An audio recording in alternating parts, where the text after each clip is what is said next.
El puente de Londres ha caído.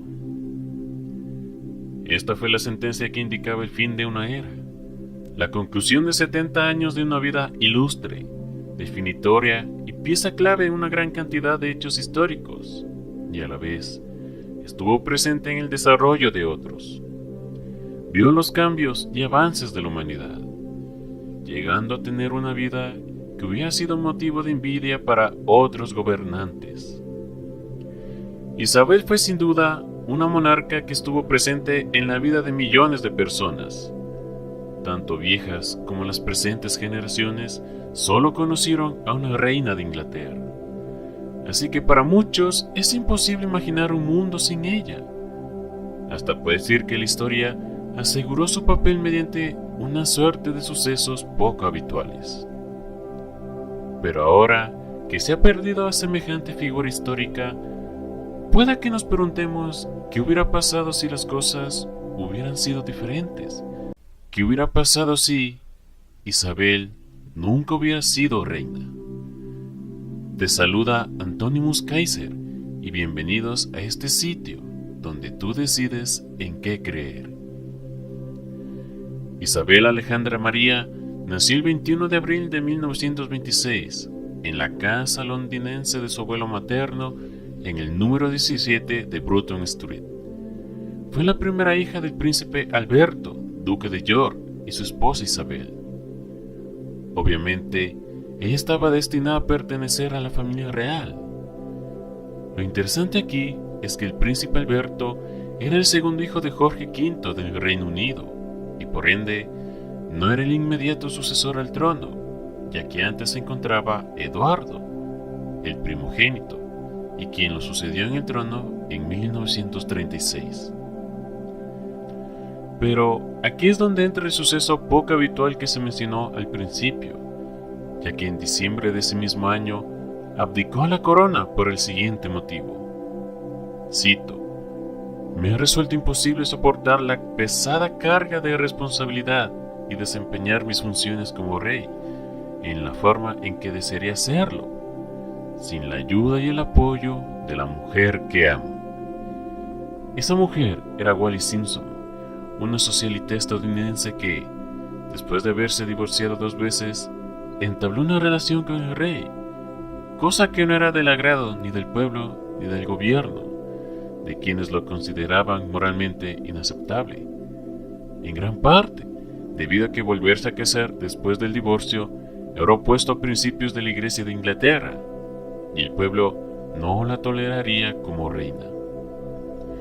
Debido a la abdicación de Eduardo, su hermano, el príncipe Alberto, duque de York, accedió al trono como Jorge VI. La hija mayor de Jorge, la princesa Isabel, ocupó el primer lugar en la línea de sucesión, convirtiéndose en la heredera al trono, y con el tiempo dando forma a toda la historia que conocemos hasta nuestros días. Así que, si Wallis Simpson nunca hubiera aparecido en la vida de Eduardo, ¿qué hubiera pasado? Desde aquí podemos analizar una realidad diferente a la nuestra, en donde Eduardo hubiera accedido al trono en 1936 y el año siguiente se hubiera celebrado la ceremonia de coronación ante la presencia de personalidades políticas como el primer ministro de aquella época, todos los miembros del gabinete, los gobernadores generales y primeros ministros de los reinos de la mancomunidad, así como otros dignatarios y representantes de estados extranjeros. Durante la difícil década de los 40, es posible que estuviera tratando de cuidar de su nación de los ataques de los feroces enemigos, aunque algunas fuentes indicaban que tenía cierta simpatía por el movimiento alemán de la época. Sea como sea, después del conflicto, se hubiera dedicado a dirigir al país durante los años 50 y 60.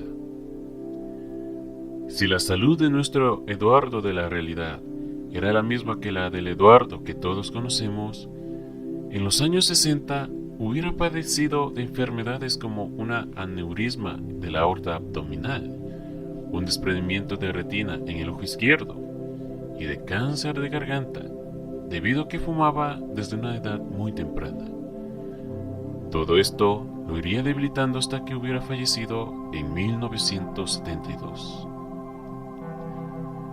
Pueda que antes o después de ser rey, Eduardo contrajera nupcias con alguna mujer procedente de alguna familia real, con quien probablemente tendría descendencia, de entre los cuales su hijo o hija mayor se hubiera convertido en la primera persona dentro de la línea de sucesión, y después de su muerte se hubiera convertido en gobernante del Reino Unido y la Mancomunidad.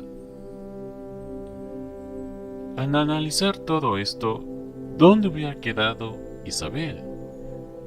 Al ser sobrina de Eduardo, solo hubiera recibido el trato de su Alteza Real, la princesa Isabel de York. Puede que en efecto se hubiera casado con Felipe y hubiera tenido a todos sus hijos, entre ellos Carlos. Aparte de esto, ella se hubiera limitado a cumplir funciones protocolarias menores. Y si el aspecto de la salud hubiera sido el mismo, es seguro que hubiera alcanzado la sorprendente edad de 96 años, hasta que los medios de comunicación, en un día de septiembre, anunciaran la pérdida de su Alteza Real, la princesa Isabel.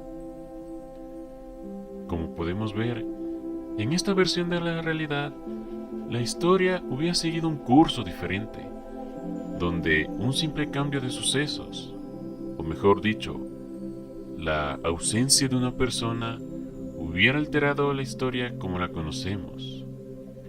Esta simplemente fue una interpretación. Estás en la libertad de incluir o quitar información, o quedarte con la versión que todos conocemos. Si llegaste hasta esta parte, te agradezco de corazón tu visita. Si así lo deseas, puedes suscribirte al canal, dejar tu me encanta o tu me gusta y compartir el video con tus conocidos. Hasta aquí el video. Yo soy Antonio Moscaiser y recuerda, tú decides en qué creer.